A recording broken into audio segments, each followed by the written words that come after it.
two divisions. Whatever yesterday, it's kind of counterpart today. What do I mean by counterpart? I have to make sure, right? So today, what we are going to do, we are going to learn about a bunch of examples. So let's see yesterday's thing. In the yesterday, at exactly this point, I made lot of statements, right? 5, 6 statements. Yeah, these 5, 6 statements, and we proved one by one. Except this, I ask you to do this. Proved one by one. Okay. This allows us to or tempt us to do something. But today we make a lot of conjectures and we say it's not true using this example. And these examples are very, very important. And I will tell you why this is important by observation. We will catch hold of all the observation. Especially, I love to give this example. This is a very nice kind of example. This works as counter example for many statements which are, you know, common. One can ask any student who's pursuing graduate course in this area will ask this kind of question. So today I try to lift you with rich examples. Okay, like yesterday, I want your cooperation. It will be very nice if you cooperate like yesterday, and I hope you people will do. And these examples again carefully chosen so that many interview type question, exam type questions can be solved through these examples. Okay, not only learning theory, but also you should know about the concrete example. These are our concrete examples. Okay, so there are, while when I was a MS student, I was like learning at the time. I used to make a lot of statements. Okay, whether this is true or that is true. Always my teachers used to tell me that why don't you check with the example, look at the concrete example. I was suffering without a very nice examples. Okay, then later on I understood during my graduate studies how my professor used to work, how they think, they see when they don't know, using examples. Then I started learning about examples. Okay, I could have stated here about SN, but I wanted to restrict to S3. There are particular reason. Okay, so let me start my example. I mean basically lecture. This is means injective. Okay, this means injective for me. This means surjective or onto map. This means injective and surjective. That means bijective, one to one or onto. All of them are same. If I put, it means not injective. If I put like, it means non-surjective. If I put, it's not bijective. So these are the standard thing. I want to gain some little bit of homomorphic thing from you people, and I ask you to read about homomorphic properties and little bit of group actions I will do. I will do group action again in the third lecture, but it will be very nice if we do group actions for this, especially this example. Okay, fine. Everything is fine. Let me go through, start it. First, symmetric group S3. Symmetric group S3 is like, in general, I have 1 to up to n. Then Sn is nothing but bijection map from, let's say, x to x, bijection. I could have just put like this. Okay, so f is x to x bijection. So this is a very shortened notation. Sn is consist of all functions x to x bijection. That's it. In general, I wanted to restrict my thing on S3 because S3 is something very nice. First non-abelian group we are entering. So let us do this. We have 1, 2, 3, 4, 5. All of these are abelian. Why? This is prime, this is prime, this is prime, and this is just only one, so abelian. And we know that p square is always abelian. That I will again come to come again at some point of time, but it's 4. So it's like 2 square, so abelian. Now exactly at this point 6, a non-abelian group occurs, and that point is very, very important. Non-abelian. and which is S3. Okay, so Sn is nothing but n factorial. So S3 is 3 factorial, which is 6. So this is the first non-abelian group in the sense of order. Nothing before is non-abelian, everything is abelian. So this is the first, so it has some privilege, some nice things. Okay. Now this is easy observation, but for this only I wanted this thing.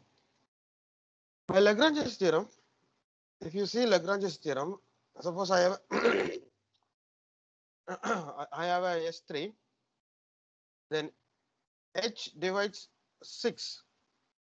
So order of H can be 1 or 2 or 3 or 6, but I put it on proper, the word proper subgroup. So it's like 1, 2 or 3. Correct, right? So it's 1 or 2 or 3. I know this is cyclic, order 2 is cyclic, order 3 is cyclic. So all of its proper subgroups are cyclic, but still S3 is non-abelian, which is a counter thing. Yesterday we have seen that every subgroup of cyclic group is cyclic. We are asking a question: if I have a group whose all proper subgroup of cyclic, can the group turn to be cyclic? In fact, no, not even abelian. It is non-abelian. Because of this property, it's non-abelian. So this is one of the first counter example. Very easy. All of its proper subgroup are cyclic, still non-abelian. It also is a counter example that all of the subgroups are proper subgroups are abelian, but still group is not abelian. So those kind of tempting statement is not true because of this. Okay, let us make another observation again using by this thing. Let us recall what is Cayley's theorem. Cayley's theorem says that if you start simple Cayley's theorem for finite group, it is true in infinite that I will deal with group action. If I have a group with n element, then G is sitting inside Sn. This is a very nice way of saying, it's a regular way of saying G is isomorphic to some subgroup of Sn. So better to say like this, G sitting inside Sn. So these are the words you should remember. Okay, people while giving talk, they are accustomed to use this kind of word, sitting inside, a copy of G sitting inside S, like that. Okay, so this is, but you think that this is like n, this is like n factorial. So just say for 5, it's 5 factorial, it's 120. So I am dealing with a group of order 5. Why should I go for like 120? Maybe if I doing with a group of order 10, it's very easy. Why should I go for 10 factorial? It is very huge. Maybe we can reform a question. I'm asking a question. I will give you n. Instead of putting in n factorial, can we put something, some Sm where Sm strictly less than or somewhat less than in this n square? I mean n, somewhat less than m. Why should I? This is a very nice thing, right? We have that thing. It goes into n factorial, but I don't want to go to n factorial. It's too large.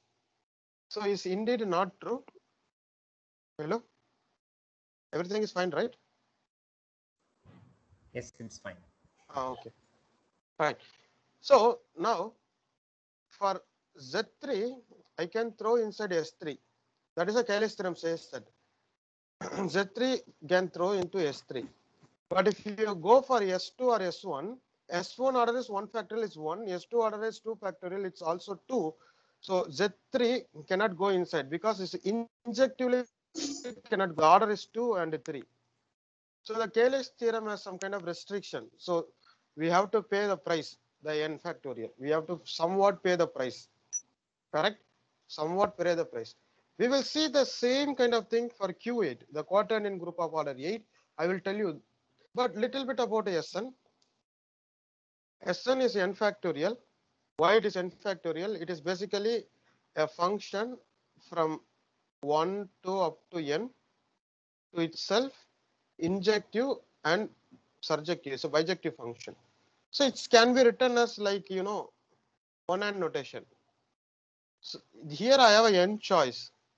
Here I have a n minus 1 choice because I can choose 1 up to n, anything I can choose. If I choose something, I cannot choose that thing. So it is n minus 1 point. I have chosen two things, so n minus 2 choice. So finally I will have one choice. So it's n factorial in that way, 1 into 2 into dot dot dot n factorial. So Sn is n factorial. These are very basic things that you must have encountered at some point of time. But I wanted to lift this thing. Lifting means I wanted to start something then lift. If I start with something you don't know, you will get lost. That's why I say something that you know already. So we know Sn is non-abelian for n greater than or equal to 3. That you can check. It's basically function composition group. So it's very well to be non-abelian for n greater than or equal to 3. The first non-abelian group is S3. Then there is a very important thing which I am going to again come when we are dealing with the Sylow's theorem. One, the identity An and Sn are the only normal subgroup for n greater than or equal to 5, and An is simple for n greater than or equal to 5. This you must have seen, and again I wanted to come. Don't wanted to prove this, but I will give you all the idea to prove this after lecture 3 or 4. Okay, this all about this Sn I wanted to say. So this now we have a very rich set of examples so that we can compare. We have a non-abelian example. We have nice example, class of example Sn and An. Now very important example. Pay attention to this. All above whatever I said, sometime you must not know about this thing. Now you pay attention. I will tell you how to remember this group easily. Okay, we will work on this group.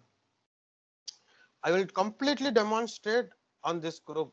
But let us understand what is this group. This Q8 quaternion group of order 8 is plus or minus 1, plus or minus I, plus or minus j, plus or minus k. It's a 8 symbol group with there are condition. What are the condition? I square, j square, k square equal to minus 1. And forget about this picture. If I say I j equal to k, this 6 set of equation you will get forget. This equation can be remembered by this picture. Okay, remember this picture. I into j will give you k. J into k will give you I. K into I will give you j. This is what I have written here. Instead of writing this 6 condition, this one picture is enough. Now in the reverse way, j into I, because of this arrow, it's minus k. All this thing reverse. So usually in the example in the book, they used to give like this, the 6 condition and this 3 condition. But I want you to remember this picture and it's enough. If you remember this picture, everything will be easy. Okay, I will do this. This is what I wanted to prove. Let us understand this. And you will see how great this group, this works as many places. So we have Q8, which is plus or minus 1, plus or minus I, plus or minus j, plus or minus k. And we have this picture. And I square equal to j square equal to k square equal to minus 1. Okay. So it has an order 8. What are the divisors of 8? Divisors of 8 is like 1 or 2 or 4 or 8 itself, right? So according to Lagrange's theorem, I will have a possibility of subgroup on this order. I'm not saying there exists a subgroup, but I will have a possibility of subgroup only on this order. I know for 1, what is that? Just identity. I know for 2, you check plus or minus 1. Because minus 1, if you square it, it's under multiplication. If you square it, you will get 1. So it has order 2. And if you literally can check, nothing is there of order 2. If you put j square, k square, I square, you will get minus 1, which is nothing of order 2, but order 4. In the order 4, I have a 1, j, k. Because j is order 4, I is order 4, k is order 4. Because j square equal to minus 1. When you square it again, you will get 1. So I have a order 4 thing. Okay. Is there any? Okay, there is only one order 8, which is full group. Now the question, there is no order 2 element, so I have only one subgroup of order 2. Maybe there might be another order 4, right? Let us see. I am claiming that there is no order 4. This is our lattice subgroup, lattice inclusion lattice. I am claiming that there is no order 4. How I am claiming? Let's see. If there is order 4, if a subgroup of order 4 of Q8, and I will show that it is either generated by I or J or K. If it is order 4, it has 1 because that is identity. Since order 4, there will be order 2 element, we know, right? Because you take order 4 subgroup and there will be element of order 2 or order 4. You take the square of the order 4, you will get order 2 element. So hence that implies minus 1 is inside thing. So plus or minus 1 is inside H. That's cool. Now look at that. After plus or minus 1, what are there? I, J, K. So other two elements should be I or J or K or minus I, minus J, minus K. If I is there, if I is belongs to H or minus I belongs to H, then done. This is generated by I, right? Because I is order 4. Or if J or minus J belongs to H, it's generated by J. That's it. Or K or minus K belongs to H is generated by K. So that's it. So there is no other thing.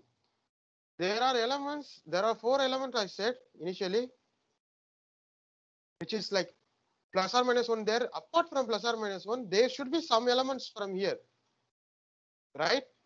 So if it is I, then it's generated by A. If it is J, it's generated by J. If it is K, generated by K.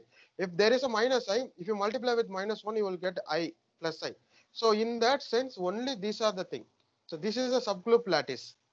Only these are the possible subgroup in order 4, only possible subgroup in order 2, only possible subgroup in order 1, only possible subgroup in order 8. So we have a catch hold of a very nice structure and investigated. Do you remember yesterday also we did the same thing for Z? So somewhat that is, Z helps us in many things. Similarly, we catch hold of this. This is going to help us. Okay, first thing, this is not a abelian. Why? Look at this. Look at that condition. I, J equal to K, but when you come Ji is minus K, which is not a abelian condition. Look at this picture clearly. That picture I told you, I, J, K, from here to here, from here to here. So when you go for I, J, you will get K, but when you go for Ji, you will get minus K. So it is not abelian. The first observation, it is not abelian. That is the observation I have written here. This is not abelian.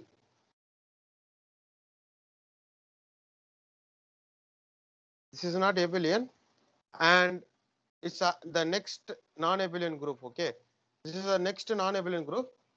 This is not abelian. First thing, in the sense of order also, we have a non-abelian group order 8. Okay, all of its proper subgroup is cyclic. See, let us investigate. This is a proper subgroup cyclic. This is a proper subgroup which has order 2. This is a proper subgroup which has order 4. Which has order 4 here. Which has order 4 here. All of them are cyclic. But still the group is non-abelian, just like S3. Just like S3. Are you able to hear me? Is there any problem? I have one doubt, sir. You can ask the doubt in the section, right? What do you mean by subgroup lattice, sir? I will tell you. You can ask this kind of doubts in the end of the session. Okay, okay. I will explain. Just note down and ask me. Okay, I will tell you. So you see, whenever you see this is generated by J, generated by K. This is generated by J is I. So it's like, can you mute yourself? It's like all these are cyclic, but still the group is not abelian. Not even abelian. Not even. I mean, we are looking for cyclic, but not even abelian. Okay. So now the second thing, the group, all the subgroup or proper subgroup are cyclic, but still the group is not abelian. Let us ask the same question for this. By Cayley's theorem, we know Q8 sitting inside S site. Remember that this is just 8. This is 8 factorial. 8 factorial is too much. 7 factorial it's itself 720. So, I mean 6 factorial itself is 720. I'm sorry, 6 factorial itself 720. But if you go for 8 factorial, it's too big. But I am dealing with a group just 8 elements. I know this group. Why should I go for this? And it stands out that Q8 cannot throw inside any SI where I less than or equal to 7. And this is the place where the group action required. We will deal with that. This is what mainly I wanted to do today. One of the main goal. I am claiming that Q8 is not isomorphic to any subgroup of Si where I less than or equal to 7. This is what I am claiming. Okay. For that, I just wanted to know this. Remember this lattice. I will tell you what lattice is at the end of this section. Remember this. Then you are all, I mean, the proper subgroup, especially this is the center. This is the center of Q8. One is commute with every element, and you see -1 also commute with every element. So this is the center of Q8. Remember, that is very important. This is going to play a vital role, very, very important role. Okay. So let us pause a moment and deviate ourselves to group action. Okay. I will tell you in detail group action in the next class, but let us go little bit roughly to use whatever we needed. Okay. This is a symbol we use for group action. I use for group action. In Institute of Mathematical Science, people use this for this group action. Okay, this is a symbol we use. Algebraists, many people use as a group action. It is equivalently giving a homomorphism to Sx. What is Sx? It's a set of all function x to x bijection. You fix a x. If I say a group is acting on x, it's equivalently saying there is a group homomorphism from S to Sx. This is also group. This is under composition. Okay, it's a bijection, set of all bijection. Okay. In a special case, we are dealing with a finite element. X is n, then this Sx is called Sn. Okay. So it's giving a homomorphism to Sn. So in general, this is a very nice definition. Okay, it's very easy, right? Don't worry about this group action thing. This is very simple. Giving a group action is nothing but giving a homomorphism. That's it. Appropriately. But let us understand the actual definition. Actual definition said G acting on X, and X should be non-empty. Okay, remember that X should be non-empty. Is a function from G cross X in the cross product to X such that Ex equal to X for every X. That means, let us understand in this way. Acting means the elements of this X are going to hit by G. Like we are going to hit something, right? All the element of G are going to hit some element and move it just like that, ziggling, move it. Okay, like matrices moves the vectors, right? In the that also sort of a group action.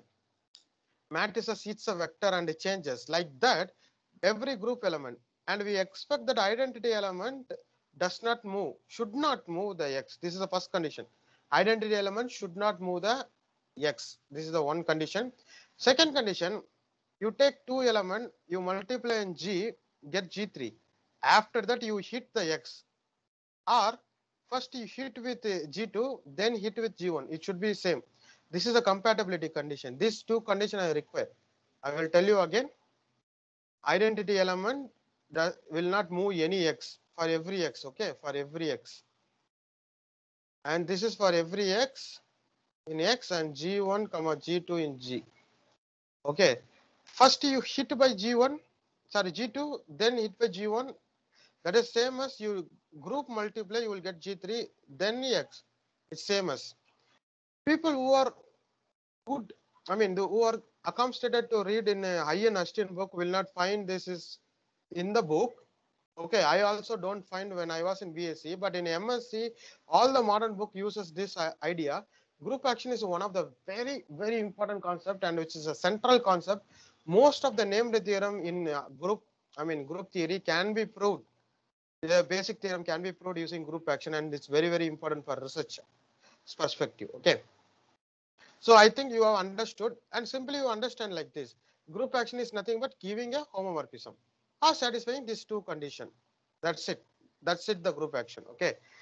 I will give a lot of example in the next class, because giving a lot of example again will be like a theory class. So next class, it's kind of a theory class. I will give you a lot of examples, and I will give you notes also. I will send you notes of K.N. Raghavan, Professor K.N. Raghavan. He has a very nice notes on group action, which is self-explanatory, which is very great. We used to, learn from that. Okay. Orbit. I want to say something about orbit and stabilizer. Then there is a relation. I am developing the theory to attack the problem. Okay. What is orbit? As I said, G hits X and moves somewhere, and we call G comma X, that moving somewhere. So G related to Y, Y looks like G comma X. So first we have a group action. We have a group action. Then what we do? We fix a X, and I know identity will not do anything about X, just like that. So you fix the X. Then what happens? You change the G, the first coordinate. You fix the X and hit by G, you will get some Y. Hit by another G dash, you will get some Z. Like that, all the relative, that is called orbit. Just like that, nothing else. Don't think, overthink, don't interpret, just take it. You fix X and hit by G wherever the X is related. That is called orbit. Orbit of X is nothing but all the relatives. How they related? X is related to Y if Y looks like G comma X. That means we can obtain Y by hitting X by a group element. So that's how I have written. This is an orbit. Similarly, one can gather set of all G belongs to G, which does not move X. For example, identity is there. I'm collecting all the G which will not act on X, just trivially, will not move the X. Okay, I'm collecting all the G, and especially identity is there. Once you have a non-empty set, once you have a non-empty set in a group, it's a natural to ask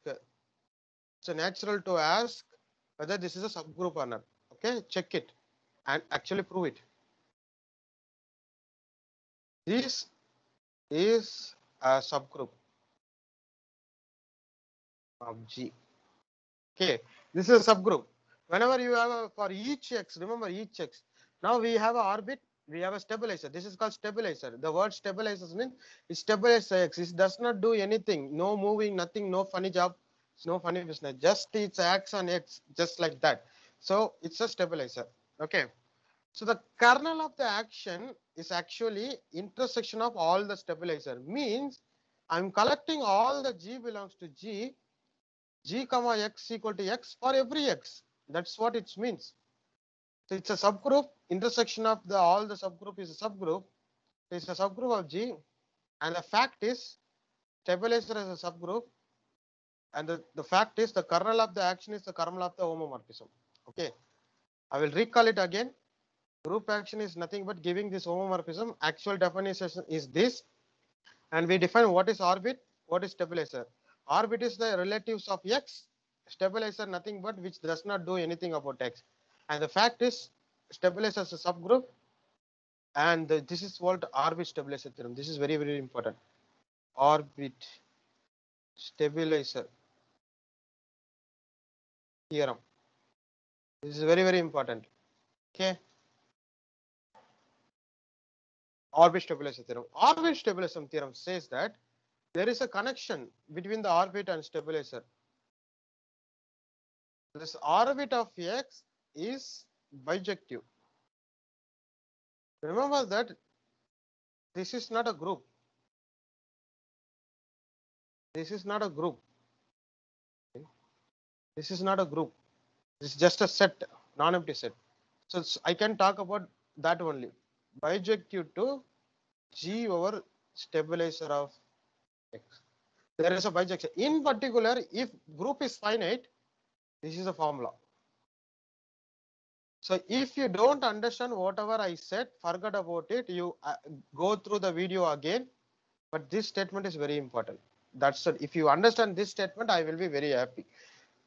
The order of G, if it is finite group, the order of G is nothing but order of the orbit into the stabilizer. This much you should know. That's it. If you know this statement, whatever I said, if you don't understand, it is okay. If you know this statement, I will be happy. The order of G is nothing but orbit of X into stabilizer of X. Okay. And also, as I said, the original definition is this, and this is the actual realization. So the kernel of the action is nothing but intersection of all the stabilizer. So the kernel of the action is kernel of the homomorphism. We are very good at this kernel of homomorphism, right? We know this kernel of homomorphism helps us. For example, kernel of homomorphism always normal subgroup. Indirectly, that says that orbit of, the kernel of the action is always normal subgroup.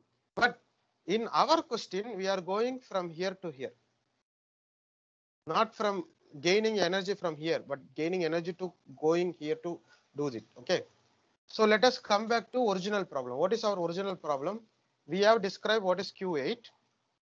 We have described what is Q8. It is plus or minus 1, plus or minus I, plus or minus j, plus or minus k, with some conditions that you know. Okay. By Taylor's theorem telling me that Q8 can go inside S site.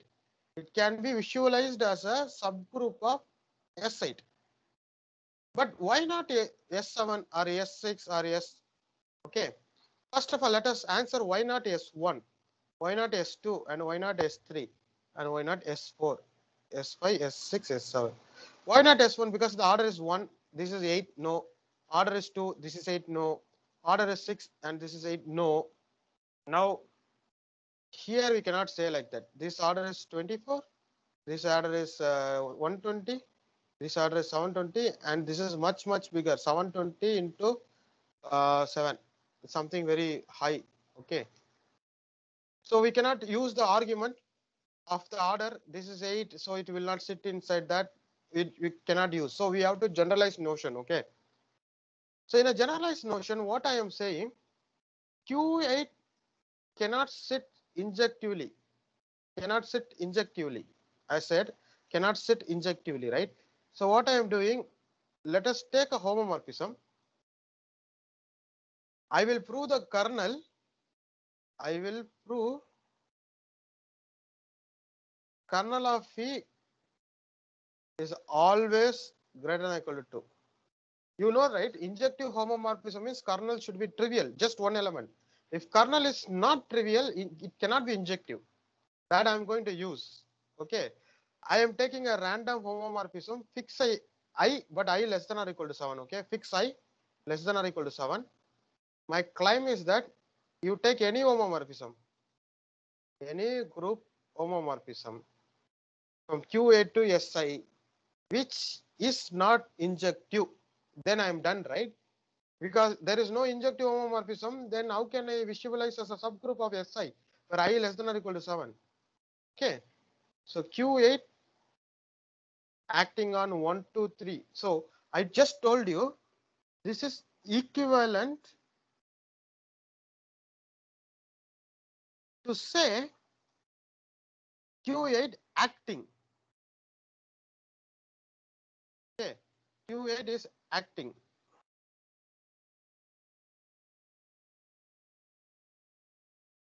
Acting on, sorry,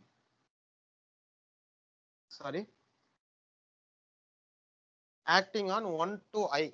That's what I said, right? Do you remember? Just you see here, group action is equivalently giving homomorphism.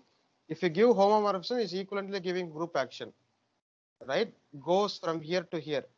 So if I start with a homomorphism, group homomorphism, that gives me action. Okay, just now I told you the orbit stabilizer equation. The orbit stabilizer equation says that group order G, in our case it's Q8. Q8 equal to orbit of any x into stabilizer of any x. This is true for every x belongs to 1 to up to 7. Up to I, up to I. Okay, remember that I less than or equal to 7. That fact I'm going to use it. So this is a subset of 1 to up to 7. This is what I have written here. Subset.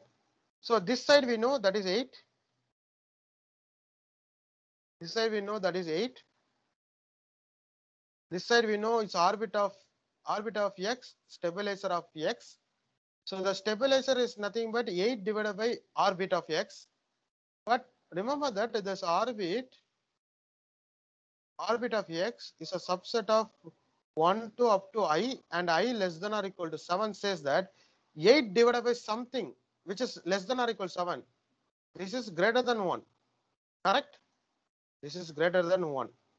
So at least 2. So the stabilizer of X, at least 2. That is what I have written here.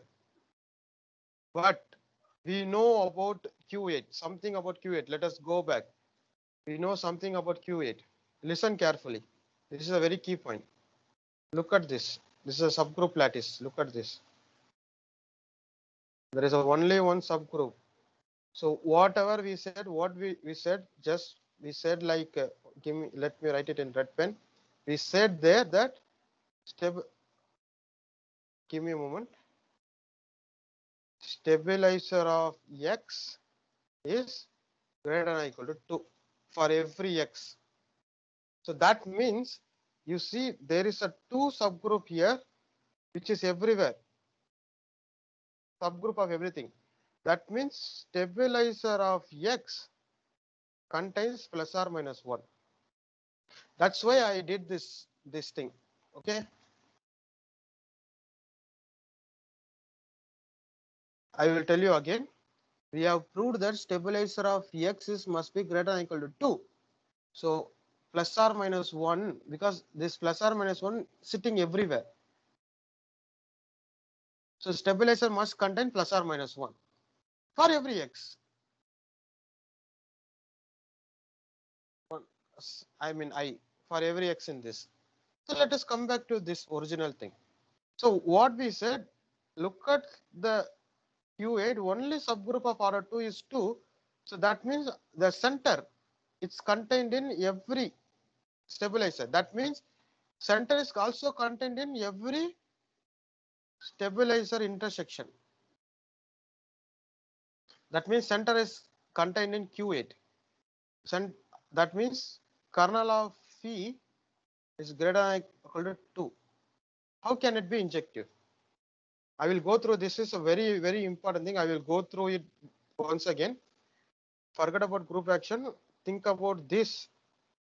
Order G is QX. I mean orbit of X, the order of orbit into orbit of stabilizer. And I claim that there is no injective map from QA to SI. If there is a map, just homomorphism, I will prove that this is not injective by showing that kernel is greater than or equal to 2. So giving a homomorphism equivalently giving an action. That means order, the Q8, the order Q8 is orbit into stabilizer. We have 8 here. We have less than or equal to 7 here. We have stabilizer here. So 8 divided by less than or equal to 7 is greater than 1. So it's at least 2 because it's integer. Natural number, at least 2. So from here we jump and looked at the subgroup. Only subgroup of order 2 is Z, the center. So it's contained in every stabilizer. That means contained in the intersection of stabilizer. That shows that we know that the stabilizer, the kernel, the intersection of stabilizer is a kernel, the kernel of the associated homomorphism. So that means center sitting inside the kernel of the homomorphism. So which is at least less than or equal to 2. Greater than or equal to 2. I'm sorry, it's greater than or equal to 2. So kernel is not injective. So this is cannot be.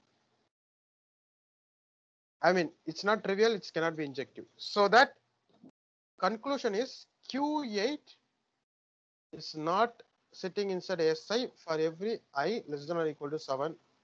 So Cayley's theorem has some kind of thing. So if you give n, so this n factorial somewhat, it's not, you cannot reduce in general. In general, you cannot reduce. If you want to reduce, there should be some kind of idea in group. Okay. Also, this group works as a counter example. Okay, let me read it first. What I wanted to say. This is this group. Why I demonstrated everything about this group because of this poor fact. Non-abelian, every proper subgroup is cyclic, but the group is not abelian like that. Now, this group is also counter example for group which is not isomorphic to the semi-direct product. If you know semi-direct product, that's okay. If you don't know, that's also okay. Semi-direct product, it will be like this. There is a homomorphism from K to H. And direct product means H comma K put when this is equal to ID map. Okay. So this is something semi-direct product. I don't want to go through it, but I will tell you how easily. A group is direct product. If you have a subgroup H, yesterday somebody asked me this. If you have H and K both are normal, then and intersection is trivial. First condition, both should be normal. First condition, both should be normal. Second, the intersection is trivial. Third, order of H cross K is order of G. Then you say G is isomorphic to H cross K. Okay. G is isomorphic to S cross K. These three conditions should satisfy. Both of them normal. Let us understand about normality of Q8 subgroups. Okay. Let's go back and understand Q8 normality. This is normal. Why? Okay, let me do it in a normal. Every center is normal. This is normal. Every center is normal. Okay. That's very easy to understand. This is normal because of index 2. This is 8. This is 4. Because of index 2, it is normal. This because of index 2, normal. Normal. See, all of its subgroups of normal. All of its subgroups, everything is normal, but still the group is non-abelian. This is also counterexample that every subgroup is normal, still the group is not abelian. I will add that point also. In a fifth point.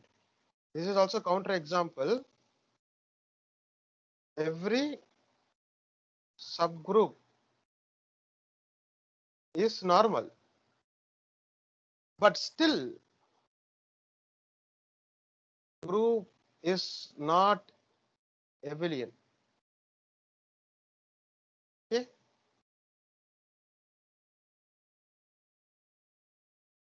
Now let us understand this question, the fourth one. This is a counterexample for semi-direct product, but we are always dealing with the direct product, you know, because everything is normal. I have a Q8 this side. If H cross K and everything is normal, so it's a semi-direct product, automatically direct product. Think about direct product. Don't say about semi-direct product, but let's think about direct product.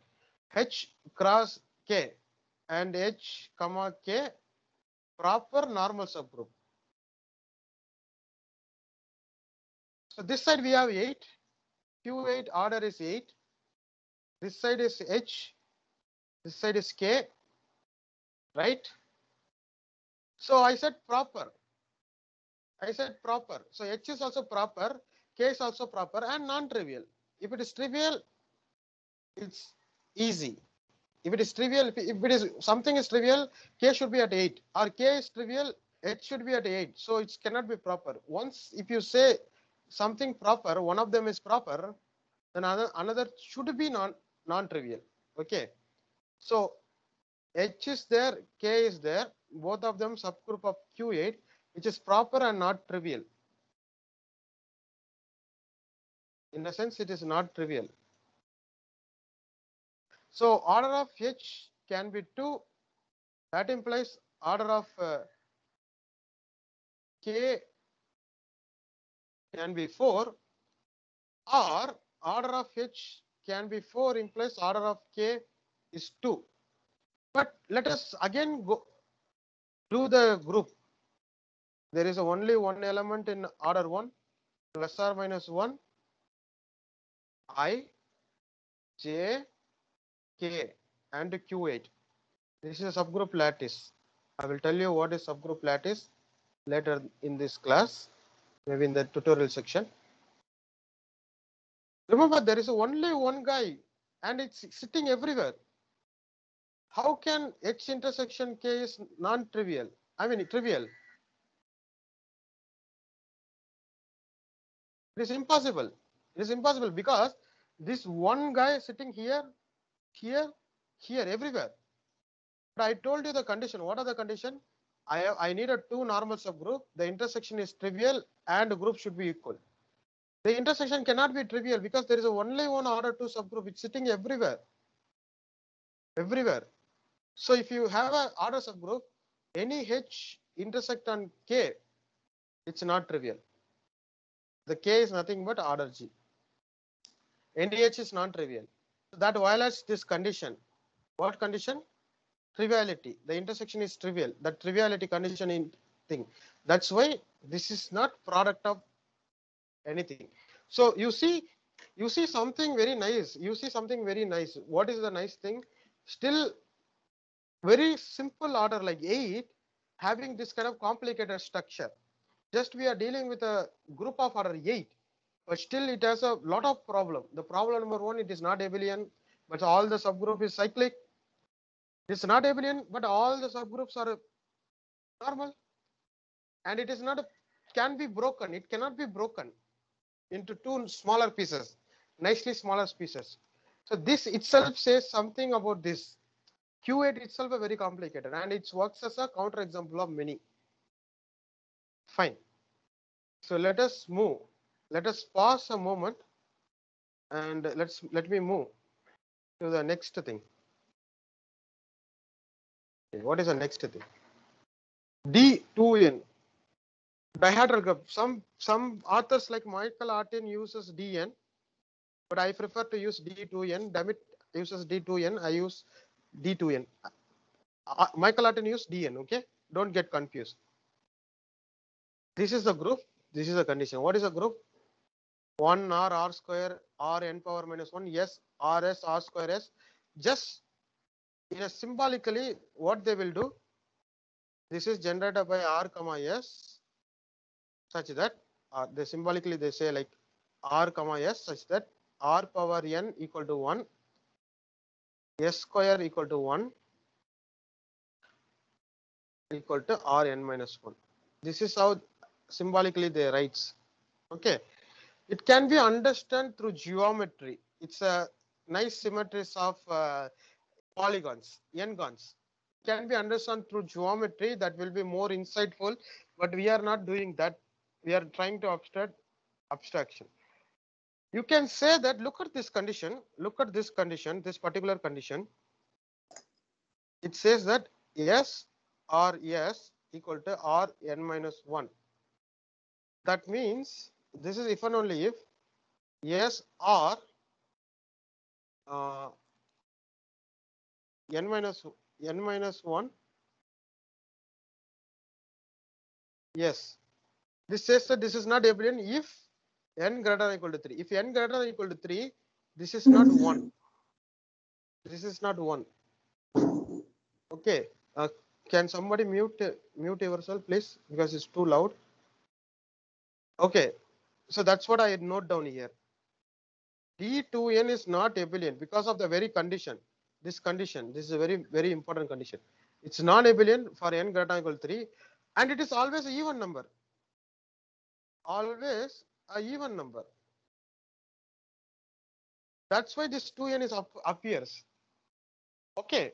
And we have a group of rotations. This is just you take this becomes a group of rotations, and this group of rotations is just a subgroup because it's everything is a cyclic subgroup which is generated by this. And you see this is index 2. Says this group of rotation is normal. That's what I note down here. Is one of the index 2. It will be fun if you see the center of D2n. Try it. Check it what it is. I will tell you if it is n, the number this n is even, then there are two elements. One is just identity and r by n minus 1 or something. If it is odd, there will be just trivial. Okay, it is like alternating. For even kind of n, it is 2 number. Odd kind of n, it is nothing but 1. Okay. Why I wanted to include this into here? Because it is first of all not abelian. For all the even number n greater than or equal to 3, all the even number as D2n. Okay, it means when you try to see how many subgroups are isomorphic up to isomorphism exist, whenever you are dealing with a non-prime, it's complicated. First of all, if you're dealing with an even number, particularly, there are cyclic group, there is a cyclic group, and there is DN. So there is a one abelian group at least, and there is a one non-abelian group at least. So you cannot go. So this helped me in many way, and many places we used to discuss our seniors and discuss. Sometimes this D2N will help us. Okay, this D2N is also very important in Lie algebra. If someone is researching Lie algebra, they will, or if somebody read Lie algebra, the while group come. This while group has some very nice connection with DN. This D2N. Okay, that's why I wanted to put. All these Lie algebra people are very crazy about this while group, and these DNs are there. Okay. So one more thing, this D2 into 3 is just 6. It is S3. Okay, the order of D to N is nothing but 2N, and that's just S3. In general, D to N is subgroup of Sn. Okay, that itself says that D to N acts on 1 to N. Okay, so this is a subgroup of Sn means what? There is a injective homomorphism. Whenever you have injective homomorphism, this action is there. So D to N is also acts on 1 up to N. Okay, and that's how geometric understanding happening. What this N is a N point, N gone geometrically. Okay, I don't want to go through that because I'm not into very much into geometry. So geometrical also one can understand it. It will be very insightful if you able to understand geometry. Okay. So let us note down some advantages of homomorphism. I will give you a 1 minute break. Just refresh yourself. Okay. I will come back. I also need water. Just think what we are doing.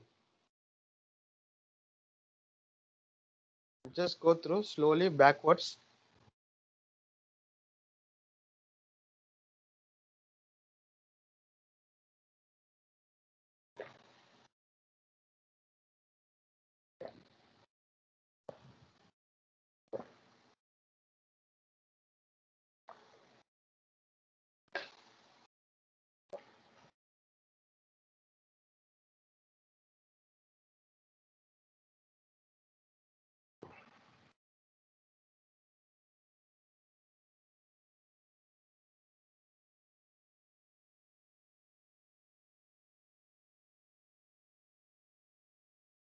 So far, what we have done. First thing we have done here. This group is known this. We know this. Then accounted some properties, important properties. Similarly for this. But for this, we classified the subgroups. The subgroups. Remember, I classified. I'm not saying a subgroup. All the subgroups. In fact, I should write like here. All the subgroups.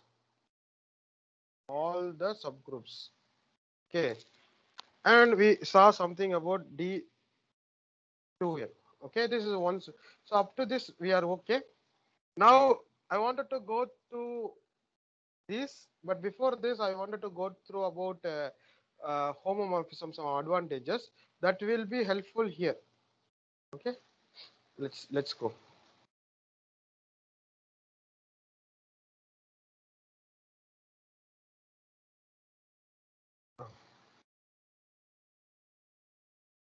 Advantage of homomorphism. What is the advantage of homomorphism? Whenever you have onto homomorphism, remember this symbol means onto for me. Surjective.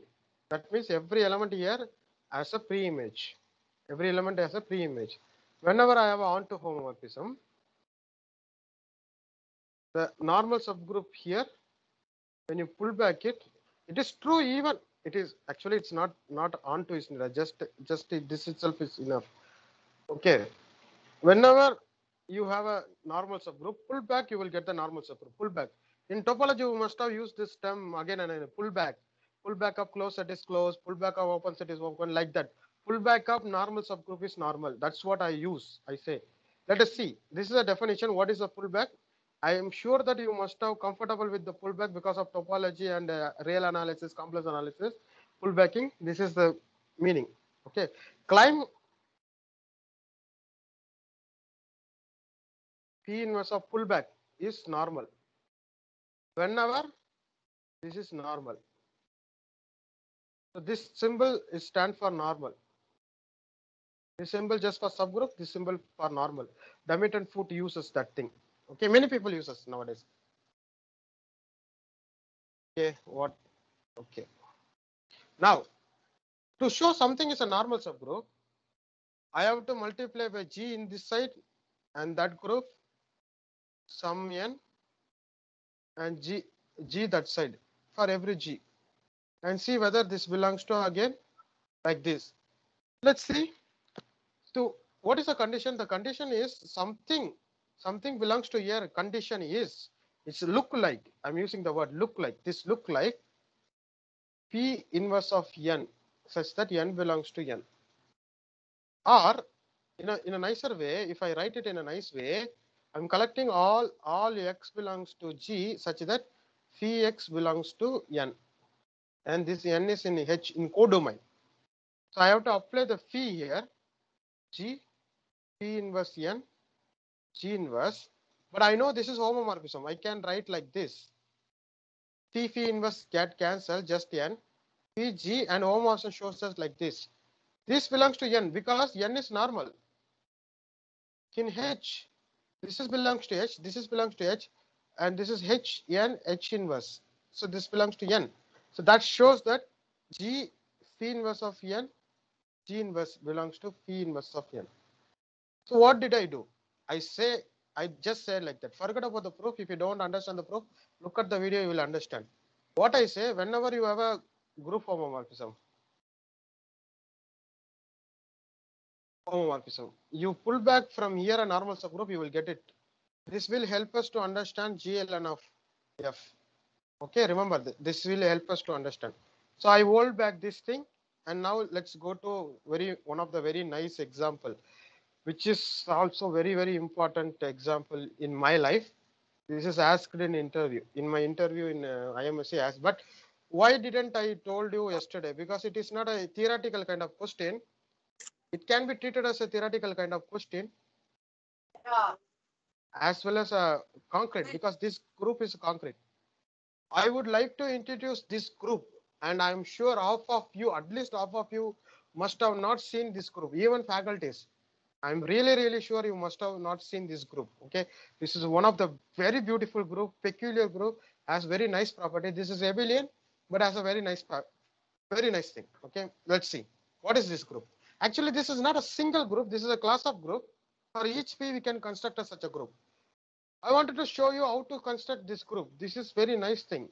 Working with of this sort will help you to increase your computational ability in group theoretical thing. Okay, fix a prime, just fix a prime, and take p power kth root of unity. You know that, right? You take this p power k equal to 1. This is clearly a polynomial as pk solutions in C. In fact, that solution you can write it very clearly. This is the form. When you put it pk power 1, you will get 1. So this is extremely easy to write it. We are not using any I5 theorems like fundamental theorem of algebra like this. This is what I am using. Just extremely easy. You take all the pth kth of this thing and take union. Remember that union of two subgroup need not be a subgroup. But in our case, this is subgroup. In our case, this is very special thing. In our case, this is a subgroup. Why? I will tell you why. Let us understand this from this. This is a group I'm telling, claiming this is a group, but I'm telling it's a union of all these things. So it's a union of some pieces. Let us understand the piece. What is this piece? It's e power 2 pi I m p power k, which is inside S1. If you multiply those things, two things, you will get it again. So this is a subgroup. This is just pk power root of unity, pk root of unity. This is just a subgroup. And it's a very nice property. What is a nice property? If you take m less than or equal to n, this guy z e power, I mean, I have written here, I don't want to write it again. When m less than or equal to n, this guy e power 2 pi I L divided by p power m for L varies over up to m minus 1 sitting inside this. Okay, that means e power 2 I pi L by p power m. When I put n, you will get e 2 pi I L by p power nm. Still, this is 1 because of this condition. Okay, whenever m less than or equal to n, this guy sitting inside here. So there is a chain. 0 is just like a plus or minus 1. In fact, it's just a 1th root of unity, plus or minus 1. Plus or minus 1 sitting inside a 1th root of unit, I mean, pth root of unity. So if geometrically, when you see, I will do it geometrically. I will do it geometrically. You see, this is a geometric interpretation. This is 0. Here I have 1. Here I have minus 1. So first I add like 2. The next step, pth root of unity. I will collect pth root of unities. Then p square root of unity. Then I add much more pth square of, then p cube of unity. Then I go on, p power kth of unity. I go on, right? This is how I define this. Sorry, this is how I define this. So understanding the piece is important. Once we understand piece, there is a chain, increasing chain. I wanted to climb, this is a group. How I am going to climb? I am climbing, this is a group. I will take an element here, AB, let's say I will take AB here. That AB will lie somewhere here, take the maximum. Because of this chain, that AB will lie in some A comma B belongs to ZP will lie in some ZP power K. And that is a group. There you can multiply and see. Similarly, if you want to take A and see inverse is exists, that will lie in some Z power K because of union. And there you have a inverse. This chain is very important. Because of this chain, we are having a group. Remember that I'm again telling union of two group is not a group in general. But in this chain is helping us to say this is a, clearly this chain is increasing because I am taking just p power 1th root of unity. Here the next step p square roots of unity that are even more higher. Like here I have p elements, you have p square element. Each and every step it's increasing, strictly increasing. That says that this is infinite, right? This here I have a p, here I have p square, again p cube, then it's keep on going. So that says that this is infinite. But this has a very beautiful property. What is the property? I will do it. I will do it. That property is very important. Though the group is infinite, all of its all of its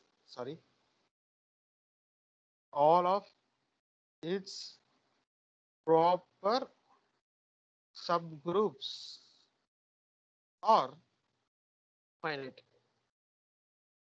Brilliant, tremendous. Though the group is infinite, all of its proper subgroups are finite. How?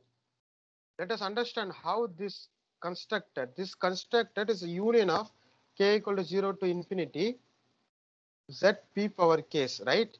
And there's a chain p0, zp1, zp2, all of them are strict. Zpk, all of them are strict. I have a proper subgroup. Remember that I have a proper subgroup. That means there is an element. There is an element which is not here. There is an element which is not here. Correct? That is how we say proper subgroup. So there exists k belongs to natural number such that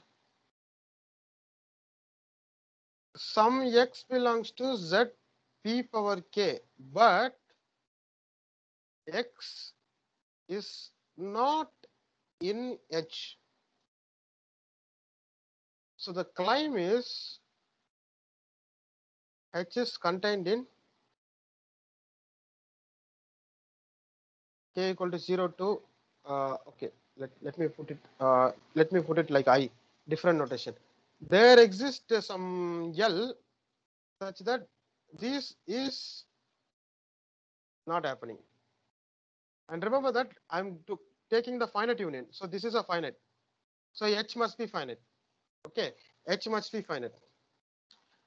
So what I am saying, H cannot go beyond this L. This is my claim. I will do that. I will do that. How? First you intersect H with ZP0, you will get something. Then intersect with ZP1, intersect with ZP2, and keep on going. And this is contained in this, right? Similarly, at intersection with ZPL, and keep on going. And you see, there is something drop here. There is something dropped here. It may be full, it may be full, it may be full. There is something dropped here. Okay. But if you see, suppose, okay. Suppose there exists x belongs to z, I mean h, but x belongs to zp some L dash where L dash is strictly greater than L. I'm saying that it will cut here, but something is here, some x is here. Then it is x power p power L is 1. That is a p power L dash root of unity, right? So it has some connection with the primitive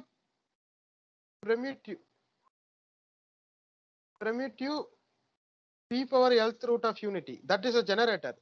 That means I am saying that once you have a p power Lth root of unity somewhat related to this primitive, then this is generated here. This x is nothing but some e power 2 pi il m by L dash, and m comma L dash is 1, the primitive. That means this generates entire ZPL, and ZPL contains ZP power L. So if this generator everything is Z, so it must generate everything this. So that implies ZP power L subgroup of H, but that is not the case. I'm saying that that is not the case. That is not the case because X is not inside that. There is at least one element and which is not inside it. So that's how this becomes a finite. So every subgroup here is finite, proper subgroup. Every proper subgroup is finite because of this chain. The chain is breaking at some point of time. You cannot break the chain to get the infinite. Okay. So far it's okay. So I will go to this particular example. This is very known example. So this is tough. I know this particular thing is tough, but this is easy. Okay. This particular example is Q over Z. Is just I'm quotienting Q over Z. Z is a normal subgroup over Q. Q is abelian, so every subgroup is normal. So quotienting. I'm claiming all the elements are here finite order. Why? A typical element looks like P, Q plus Z. This is a typical element. And when you add this Q times, when you add this Q times, you will get P by Q plus Z Q here, which is nothing but P by Q plus Z, which is nothing but P plus Z, which is nothing but Z, because this is an integer. This is an integer. That is an integer. So at least I'm saying that there exists order. Here Q is order. Forget about this. When you choose P comma Q is GCD1, Q is order. But I'm not worrying about that. I'm saying that a typical element look like this. When you add Q times, you will get attain order. Remember that here Z is the unit. In the quotient group, Z is the unit. Okay, so when I add this Q times, I'm getting Z as a unit. Okay, this group has another advantage. I will tell you. This is asked in interview in the NVHM exam question, PhD exam question. Is there any group such that for every natural number there is an element x power n is equal to 1? I mean identity. This is the group. This is the group. You consider this element 1 by n. Consider this element 1 by n plus z. When you add n times, you will get n. So this is z only. So the order of 1 by n plus z is just n. So this is the thing. So this particular group QZ has a very, very great property. What is a great property?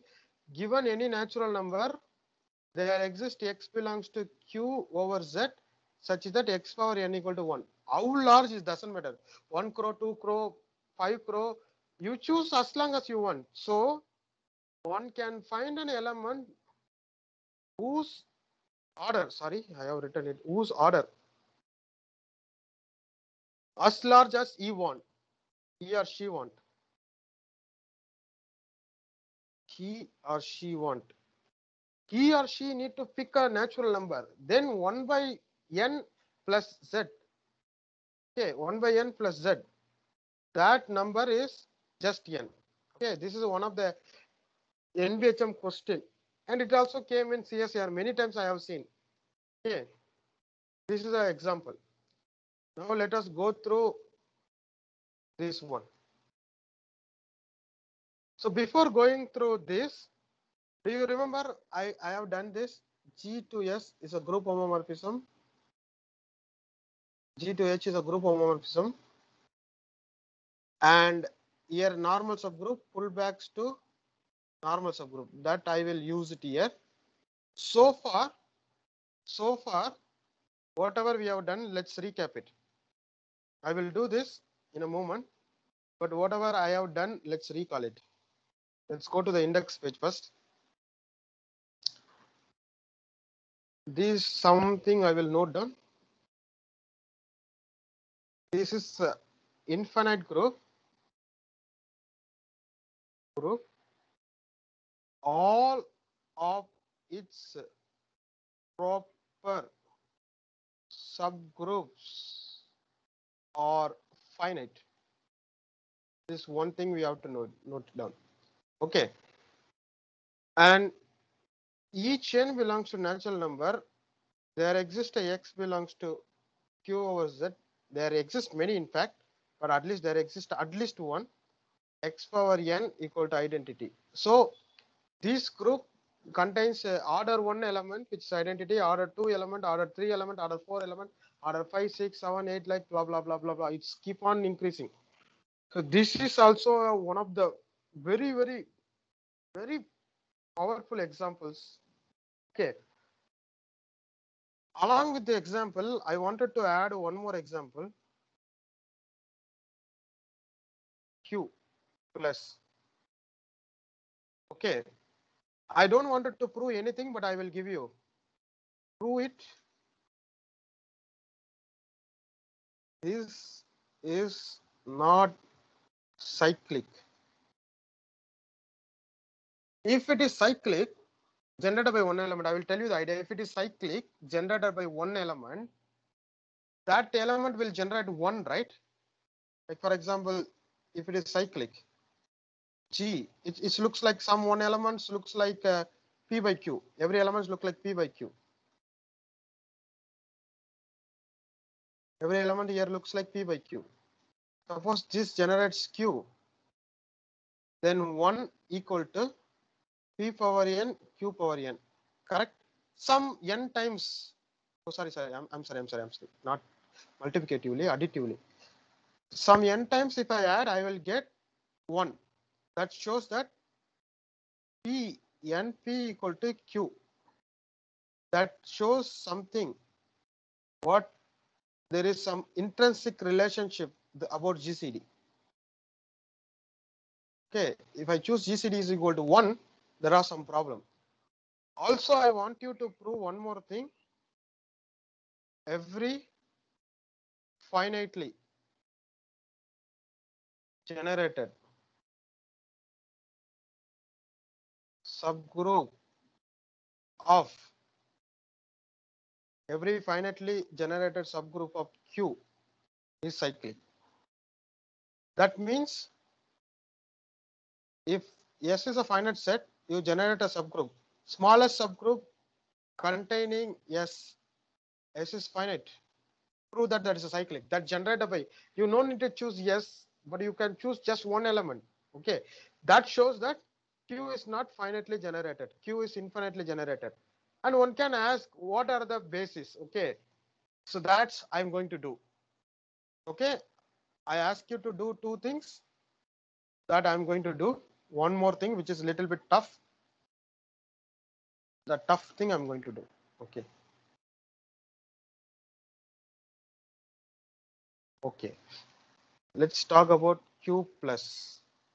What is this? First thing I ask you to, this is abelian. Ask you to, this is not cyclic.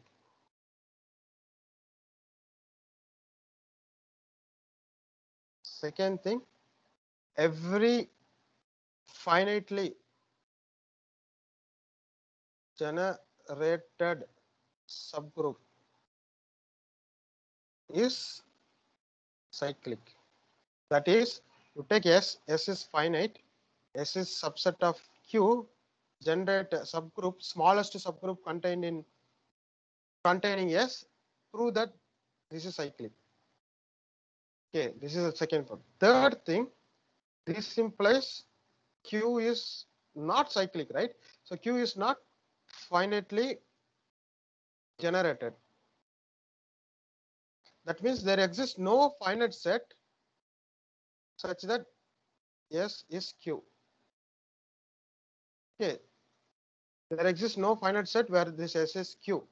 Okay. But what I wanted to prove, it will be interesting. It will be interesting.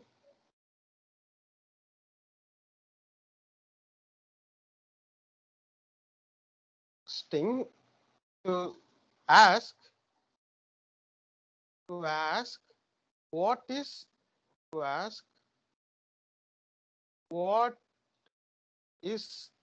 RR generate Q. If you know fundamental theorem of arithmetic, which says that every natural number greater than or equal to 2, every natural number n can be written as p power 1 alpha 1 to p r alpha r. Products of primes up to the permutation, it is unique way. It's a unique way. If you set like p1 less than p2 less than like that, it is a unique way of writing. This is called fundamental theorem of arithmetic. So every element looks like p by q, right? So my claim is Q is generated by 1 by P such a P is prime. This set looks like 1 by 2, 1 by 3, like this. And I don't want to prove completely. I will give you the idea how to do this. Every element PQ looks like P times Q, right? It's like 1 by Q plus 1 by Q, 1 by Q. Sorry. This is annoying, very, very annoying, this iPad sometimes. P times. You agree? I think you agree. So that means 1 by Q. If I generate somewhat 1 by Q, I will be okay. But look at 1 by Q. 1 by Q. Q is natural number. That's how it's defined. What is rational number? Is P by Q. I said P belongs to integer, Q belongs to natural number. This is my definition. And GCD is 1. If you want to put, you will put like GCD is 1. It's like 1 by Q. If I generate 1 by Q somewhat, I will get it. But 1 by Q, how to generate 1 by Q? That is nothing but P1 to Pk. Alpha 1 up to alpha k. So Sir?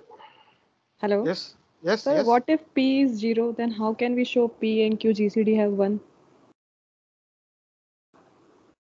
If, Oh, if P is 0, then how can we show P, Q have GCD 1? you choose that time Q is natural number, right? You choose the Q equal to 1, 0 by 1. Now GCD of 0, 1 is 1, correct? This is possible. Because it's a natural number. I am running over the Q natural number. 0 is equal to 0 by 1. I can represent in that way. Such that 0, 1 is GCD 1. Because GCD divides this as well as 1.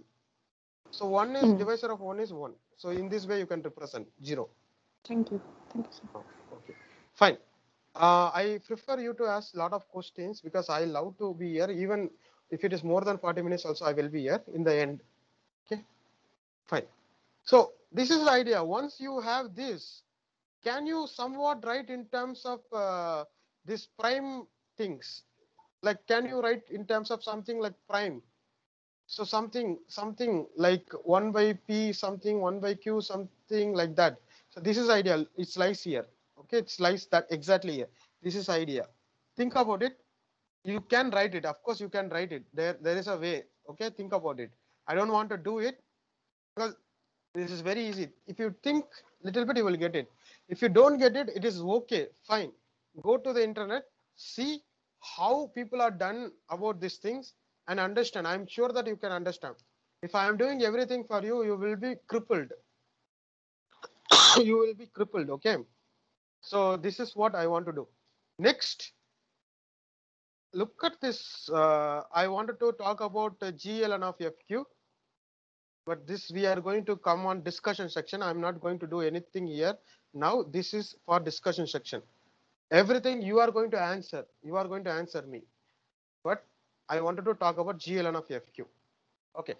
See, yesterday the whole lecture I dealt with the abelian groups, right? Abelian groups are very nice. In fact, finite abelian groups are direct products of cyclic groups, and we know many things about cyclic group. So we are always really okay with these abelian groups. But today I dealt with mostly non-abelian group. Out of 3 is abelian in the example, but mostly doing with non-abelian group. And one of the such non-abelian group is this. One such non-abelian group is this. What is this? This is GLN of F, set of all matrices in Mn of F. I mean n cross n matrix with the field entry coming from F such that dit of A is not equal to 0. Okay. Another way of saying that every invertible matrices, just invertible matrices, that's it. Or you can say invertible linear transformism going from Fn to Fn. You can say whatever you want in that way, whenever. But I prefer this determinant definition. Is a set of all matrix A such that determinant of A is not equal to 0. So when n greater than or equal to 2 and F is strictly greater than 2, then this becomes a non-abelian group. That you can check. This becomes a non-abelian group. Try to prove it. Okay, this becomes a non-abelian group. In linear algebra, we have a determinant map, and we know that determinant map is actually homomorphism. That is dit of AB equal to dit of A, dit of B. This is I'm borrowing result from linear algebra. I pleased linear algebra. Linear algebra told me this. So this says that this is a group under matrix multiplication. This says is you know that it's a homomorphism. Still, that one theorem I told you, right? If you have n, pull back n is normal subgroup. That one theorem help us. Even though these groups are non-abelian, the underlying abelian structure, F star is abelian. This underlying abelian structure will help us to understand more. Okay, this underlying abelian structure going to help us understand many things about GLN of F. How? For example, every subgroup is here normal, correct? Any subgroup is here normal because F star is abelian. Any subgroup is normal. Then come back here, you will get a normal subgroup. Under this map especially. So indirectly what I am saying, whenever you have a non-abelian group, somewhat you related to abelian group, you will get a normal subgroup. Another example, Sn. Sn when n greater than or equal to 3 non-abelian we know, but I give a map to plus or minus 1, which is abelian. sign map. I mean, the permutation goes 1 if P is even permutation. I think you know about even permutation and odd permutation. If odd permutation is odd. Give me a moment. My iPad is totally wet because of my writing. All my sweat got it wet. Give me a moment. So that's why I'm not able to really write it. Okay, now it's okay. Okay. If this is odd, I is odd permutation. Okay, you can show that this is just -1. Sorry, this is just homomorphism, and 1 is a normal subgroup here in plus or minus 1. Pull back 1, you will get it AN. That's how AN defined. AN is all even permutation. That's a group. I'm not going to worry about group or not. Just you prove that this sign map is homomorphism. Pull back the 1, you will get the normal subgroup. One stroke, you prove everything. Because of the theorem, the virtue of the theorem, the goodness of the theorem. If you wanted to prove AN is a normal subgroup, first what you do, you take all the even permutation. You say this is closed under composition. If you take 2 even permutation, you will get an even permutation. Then you take some even permutation, conjugate even permutation, inverse is even permutation. Then you say you take even permutation and even permutation, inverse of that even permutation, and show that inside. Then odd permutation, some element from AN, then odd permutation inverse, and you will show that is even permutation. But it's very hard. It's very like computational thing. So it's better to do it from this point of view. Okay, better to do it from you prove that this is a group homomorphism. Once you prove the group homomorphism, just pull back the 1, and that's how this is also going to help. This determinant map going to help. This is I hold for discussion section. You remember every subgroup here, especially when it is C. What kind of subgroup you can say? Z is a subgroup. Q is a subgroup. I mean, Z, not exactly Z. Sorry. Q star is a subgroup. S1 is a subgroup. If it is C star, S1 is a subgroup.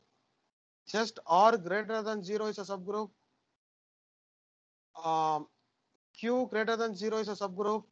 All of them are subgroups. Just plus or minus 1 is a subgroup. All cube roots of unity, 4th root of unity, 5th root of unity subgroup. And if you pull back it, you will get normal subgroups here correspondingly.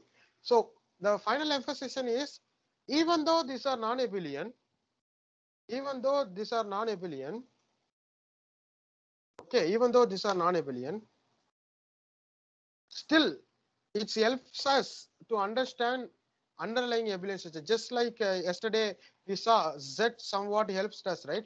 Z helped us to understand many things about cyclic group. Still, this F star will help us to understand this thing. Okay.